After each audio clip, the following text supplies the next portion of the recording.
Hey, what's up guys? Welcome back. Pretty exciting day. I want to start a brand new series for everybody, being that we're getting into the end of the year, the holiday season is coming up, always the most exciting time for gamers and in the gaming industry because all the best games for all the platforms, of course, start to come out and hopefully blow our minds and have us waste all of our precious money. Due to this year being such a pretty packed seeming year for all of the consoles, the PlayStation 4 and Xbox One are slowly but surely starting to come into their own. Not a whole lot on the exclusive front for those consoles, but there's still some really great games coming out.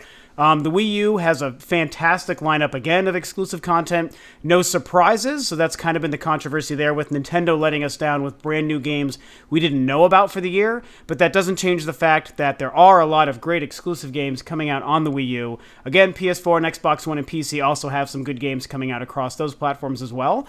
So I wanted to start this series. I'm going to call it GameHype 2015, and I'm going to dedicate one short episode to a game that I'm excited for and why I am excited for it. So, the first game that's going to be featured on GameHype 2015 for me, one of the games that I am the most excited for this year, you've heard me talk about it on the channel, that is StarFox Zero. Of course it's StarFox Zero because Star Fox is amazing. I love the character, I love the series. I go back to when it was brand new in circa 1991, I think, on the Super Nintendo.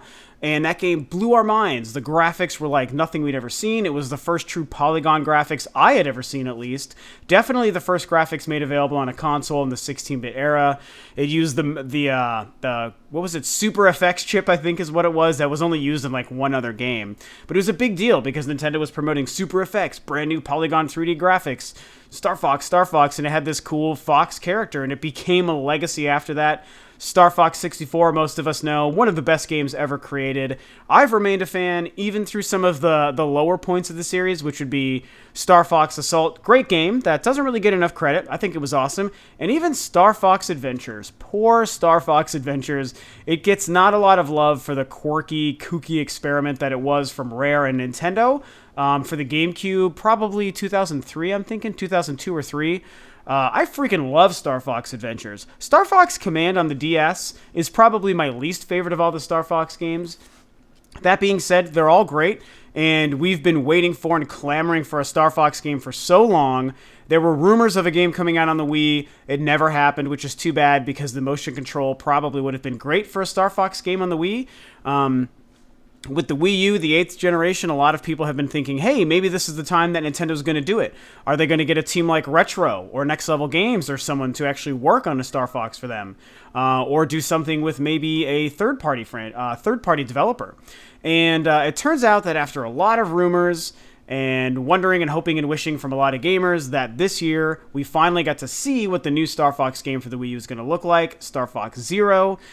We've learned that it's kind of Miyamoto's passion project to make a new Star Fox game for the new generation, take advantage of the gamepad on the Wii U, and do all-around awesome things with this game. We've also learned that it's a game that initially started as a Wii game, and after time, they kind of realized that it just wasn't going to work out with that system. Probably, I'm willing to bet that the Wii probably couldn't handle a lot of what they were trying to do. And I think that as they were realizing they were ramping down production on the Wii and starting development of their new console, the Wii U at the time, that this game was just going to, make more sense on that new piece of hardware, skip a generation. Because we did have, of course, two Star Fox games on the 6th generation for the GameCube. No games on the Wii. Skip a generation and come out on the Wii U. And I think it's interesting to see what this game has really turned into. And, like I was just saying, we know that it was Miyamoto's passion project as far as making the gamepad work in a really unique way for this new Star Fox game, where you have the typical view and controls of the third-person R-Wing combat, on the TV screen, and you're using the gamepad and the gyro controls of the gamepad to have a second screen, a cockpit view, be able to move and aim around and, fly and look one direction while being able to aim and shoot in another direction. And I think it's going to be really cool. I can't wait to see what this game is going to turn out like, as far as how it's going to play. I think it's just, a lot of people have had things to say as far as what the game looks like, like it looks okay, maybe it doesn't look as good as it should when you think of how long it took them to make a new game, and the Wii U hardware is probably powerful enough to make the game look a little bit better, and I see where they're coming from. I think, I guess the game doesn't look as mind-blowing as it should for sure. But when you think about how they're making the game run in 60 frames per second with 2 views on the gamepad, and we know that when they're splitting what the gamepad is allowing you to do compared to what you're seeing on the screen, that does kind of take away from the overall performance of a game sometimes. You consider how it looks, the fact that you have 2 views available to you at any given time, and that it's running in 60 frames per second. That's amazing. I mean, the game looks great. And as we've seen more and more out of what the game is going to be offering with new levels, some of the stuff recently revealed at Gamescom, all the different forms of the R-Wing that you can transform into, the game is looking better and better visually. The other piece is that we know that part of the way through the development process, the guys at Platinum Studios have been invited to help develop this game with Nintendo. And if that doesn't get you excited, then you're just simply dead inside. That's all I can say. It's a Nintendo game, it's a StarFox franchise game, and it's also being made by some of the people with Platinum Games, sorry. That's awesome. I mean, we know they've made great games. Bayonetta 2, as we all know, one of the best games ever made. Easily my favorite of the generation so far. One of my favorite games of all time. Everything else they've ever made is gold, I think, personally. Vanquish, Mad World, Metal Gear Revengeance, the one and only Wonderful 101. God, how I love that game. Platinum Studios are great developers, and to have these guys working with Nintendo for the 3rd time is amazing. It shows that they have a wonderful relationship, and the fact that Miyamoto and Nintendo were willing to invite those guys to work on Star Fox, one of Nintendo's most storied franchises and oldest franchises, that's a big deal. It shows that they put a lot of faith and trust in those guys to make a great game. So again, I think the game looks great, not because the visuals are so mind-blowing, even though, again, they are, I think, better than people are giving it credit for, but because it just looks like a Star Fox game, and I think that's the thing that's helped me be the most excited.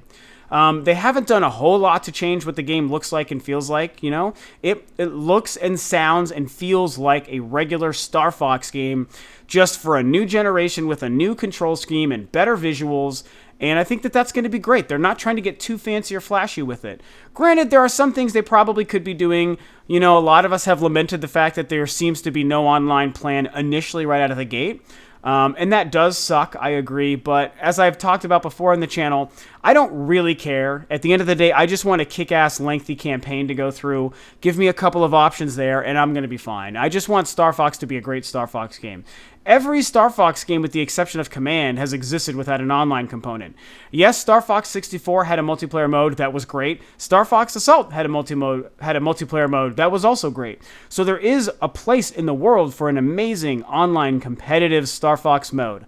But if we don't really get that with Star Fox Zero, personally, it's not going to hinder my experience or my excitement. Most important to me out of Star Fox is a brand new kick-ass campaign. You make that good, you've earned my $60 and then some. That's all I personally need. So, in summary, I think that the game is going to be great. I also think that a multiplayer mode may even come down the road. I've discussed that before. So, give it time. Miyamoto did mention, well, we're not doing anything right now. We've kept our options open, but right now the plan is for just a single-player component. That tells me one of two things. Either they're working to maybe have a multiplayer mode available at launch, or the plan is to eventually bring one down the road with what would likely be a free update. That's kind of the way Nintendo's doing things with Splatoon. I think that it would hopefully be an update that wouldn't cost anything, but that's going to remain to be seen. We'll just kind of have to see how that whole thing plays out. But, mark my words, they may be still considering a multiplayer mode yet. But yeah, that's what's going on with Star Fox, man. I love the franchise. It's one of the oldest franchises that I've enjoyed as a gamer, and I think that this new one looks fan-freaking-tastic. Will it be better than Star Fox 64? Doubtful. It doesn't look like this one is going to live up to that, but they're doing a lot of new things. There's a new control scheme. You can turn the R-Wing into a couple of different kind of machines and robots and walkers to accomplish things. We have the Landmaster back. I'm sure we're going to still have other things that the R-Wing can do that they have not yet showed us. We've got a couple of months to go, We can all be excited for November 20th when StarFox Zero comes out and the return of Star Fox finally happens. We have been asking for this for a very long time. This is Miyamoto's pet project. We have Platinum Games helping Nintendo develop this game. It's going to control like a Star Fox game has never controlled. This game will be awesome. That is my personal take and my personal opinion, and why I am excited, and why Star Fox Zero is one of my most anticipated games that I am hyped for this holiday 2015. And that concludes this first episode of Game Hype 2015. I really hope that you guys enjoyed this and look forward to me talking about more games. There's many more that I'm going to talk about in this series, so hopefully over the next couple of weeks I can get all of those busted out. I'm going to be covering all the platforms. There's something for every platform that I'm excited for, and I cannot wait to talk about them. Are you guys as excited for StarFox Zero as I am? Do you have some trepidation going into the game? I know that some people do. Share your thoughts. I like to hear all different walks of life, all different opinions on what you guys think about any game, let alone StarFox Zero, one of my most hyped games. There's a lot to discuss, so talk amongst yourselves, talk with me, share your thoughts on StarFox Zero. Thanks for tuning in. I will catch you guys next time on another Game Hype video.